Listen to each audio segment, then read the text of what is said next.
É muito comum você ver influencers e até muitos treinadores de musculação dizendo que a fase excêntrica é extremamente importante ou até mais importante que a fase concêntrica. Porém, nesse vídeo eu vou explicar o porquê que a fase excêntrica não é nada importante quando o contexto e o objetivo principal é a hipertrofia, e vou te apresentar todos os dados e as evidências científicas mais recentes e confiáveis para você entender o porquê as fases concêntricas são muito mais importantes. E a partir daí eu vou te passar algumas dicas práticas ao fim do vídeo para você utilizar em todas as séries do seu treino. Então vamos lá. Basicamente a fase excêntrica, para quem não sabe, é a fase de resistência. Exatamente. Ou seja, quando você está resistindo ao peso da gravidade, seja em exercícios com peso livre, ou resistindo à tensão da máquina, seja em exercícios de máquina. Mas basicamente é a fase onde você não está realizando a sua maior capacidade de produção de força, não é a fase onde você está realizando o máximo de esforço possível. É a fase onde você está apenas resistindo o peso. Enquanto a fase concêntrica você já sabe qual é. É a fase onde você tem que explodir, é a fase onde você realiza a repetição em si. Bom, mas por que a fase excêntrica de resistência ela não importa, ela literalmente não importa quando o objetivo é a hipertrofia? Não é que ela importa ligeiramente menos que a fase concêntrica, é que ela realmente importa muito menos que a fase concêntrica. Na maioria dos casos não vale nem a pena você controlar ela de uma forma na qual você utilize muita força. Mas relaxa, eu já vou falar sobre isso, sobre essas dicas práticas ao fim do vídeo, mas vamos entender os mecanismos que fazem ela não ser tão importante para a hipertrofia como a fase concêntrica. Bom, a fase concêntrica ela contribui força para o exercício de musculação por causa das pontes cruzadas entre a quitina e miosina, que são essenciais para realmente o músculo ter uma ativação voluntária alta e consequentemente ter um maior recrutamento de unidades motoras. Enquanto a fase excêntrica ela produz força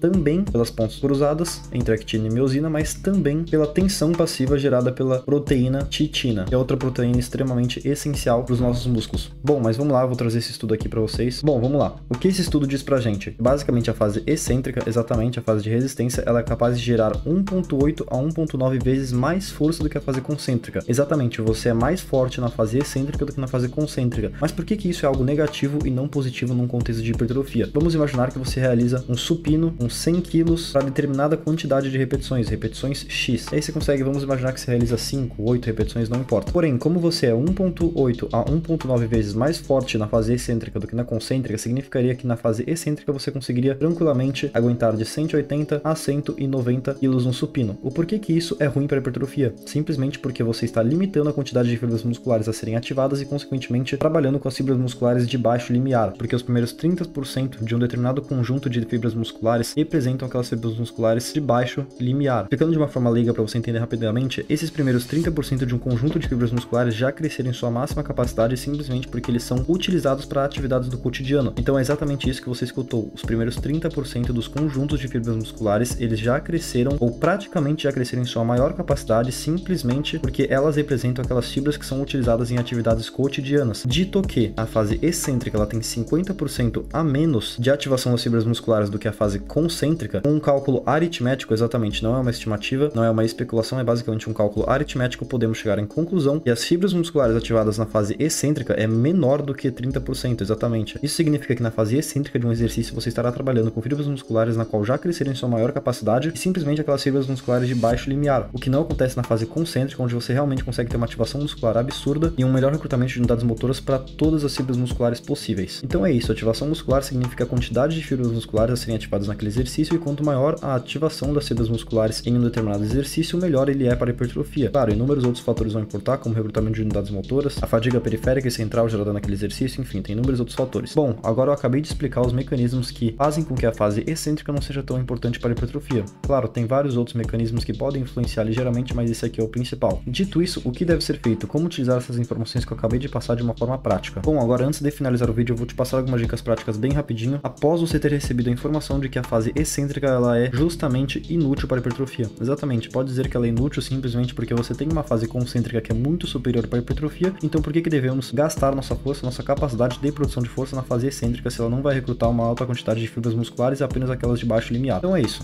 Primeira coisa que você deve ter em mente é esquecer fazer lentinho, segurar a fase concêntrica por 5, 8 segundos. Esqueça isso, você não precisa gastar sua força, utilizar as suas fibras musculares, o seu recrutamento de unidades motoras para uma fase na qual não vai te trazer hipertrofia, então esqueça fazer lentinho, esqueça controlar a excêntrica voluntariamente. Mas o que você deve fazer em troca é basicamente controlar o suficientemente, cerca de 1 a 3 segundos ali no máximo, para evitar lesões e padronizar repetições. Porque se você também ficar toda hora ignorando a fase excêntrica e toda hora largando o peso, você pode ou ter malefícios por causa da inércia, ou seja, o peso vai bater na máquina, o peso vai bater em alguma coisa na qual vai fazer com que a inércia te ajude ali na fase inicial do movimento, onde na maioria dos grupamentos musculares é a mais importante para a hipertrofia, então por isso que você não deve jogar o peso, não deve deixar o peso bater e já utilizar da força da inércia, do efeito do boomerang sangue para extrair mais uma repetição, você não deve fazer isso. Também não deve jogar o peso para evitar lesões. Se você toda hora ficar focando apenas na fase concêntrica e de uma forma abrupta, literalmente largar o peso completamente, você com certeza vai ter um maior risco de lesão, simplesmente porque você não vai estar padronizando suas repetições entre inúmeros outros fatores que podem contribuir para isso. Então é isso, controle a fase excêntrica apenas de 1 a 2 segundos, 1 a 3 segundos ali, quanto menos melhor, porém, quanto menos suficientemente para você evitar lesões e padronizar suas repetições, melhor. Porém, se você quer o melhor cenário possível, o ideal seria você realizar um dead stop, simplesmente porque aí não temos a chance de perder a fase mais importante do nosso movimento para a maioria dos grupamentos musculares, que é a fase inicial da repetição, é a posição alongada, simplesmente porque muitos músculos se beneficiam do início do movimento. Então, para não perder essa fase, realizaríamos um dead stop, onde você pode sim utilizar de uma fase excêntrica de apenas 1 a 2 segundos e ao peso ficar em inércia, aguardar por mais 1 ou 2 segundos antes de realizar a sua fase concêntrica. Se você não sabe o que é dead stop, basicamente é isso, você realiza a sua fase concêntrica e ao você voltar na fase excêntrica, na fase de resistência, você não coloca muita força nessa fase, apenas como eu falei, para padronizar as repetições e evitar lesões, fica 1 a 3 segundos nessa fase, deixa o peso bater na máquina onde ele se estabiliza novamente, aguarda 1 a mais 2 segundos e realiza outra repetição, como se você realmente estivesse tirando o peso da máquina. Eu posso gravar um vídeo exclusivamente sobre dead stop, leg drive, algumas técnicas que realmente são muito importantes num contexto de hipertrofia, mas nesse vídeo basicamente é isso. Eu acredito que muitos de vocês já saibam o que é o dead stop, então eu nem vou aprofundar muito nesse contexto. Bom, deixem suas dúvidas nos comentários sobre esse vídeo, lembrando, eu não estarei respondendo dúvidas na qual ou já tenho um vídeo falando sobre, ou na qual já foram respondidas dentro desse vídeo. Então por isso que eu peço muito com que vocês assistam os vídeos atentamente, simplesmente porque tem muitas dúvidas repetidas, muitas dúvidas na qual já foram faladas no canal diversas vezes. Então por isso que eu quero que vocês comentem sim a dúvida de vocês, eu quero muito ajudar vocês, até porque a dúvida de vocês pode ser de inúmeras outras pessoas. Então deixem aí suas perguntas que eu estarei respondendo da melhor forma possível. Tamo junto, rapaziada, eu fico muito feliz pelo apoio de vocês. As consultorias estão abertas novamente, porém com um novo preço e também com muito mais valor agregado. Então, se você quer um protocolo totalmente otimizado para você ganhar o máximo de massa muscular possível, basta você me contatar aí no WhatsApp que eu estarei passando as informações da consultoria. Enfim, rapaziada, espero que vocês tenham gostado do vídeo. Tamo junto, se inscrevam no canal, não se esqueçam de seguir meu Instagram porque lá vai ter muito conteúdo absurdo. Tamo junto, é nóis.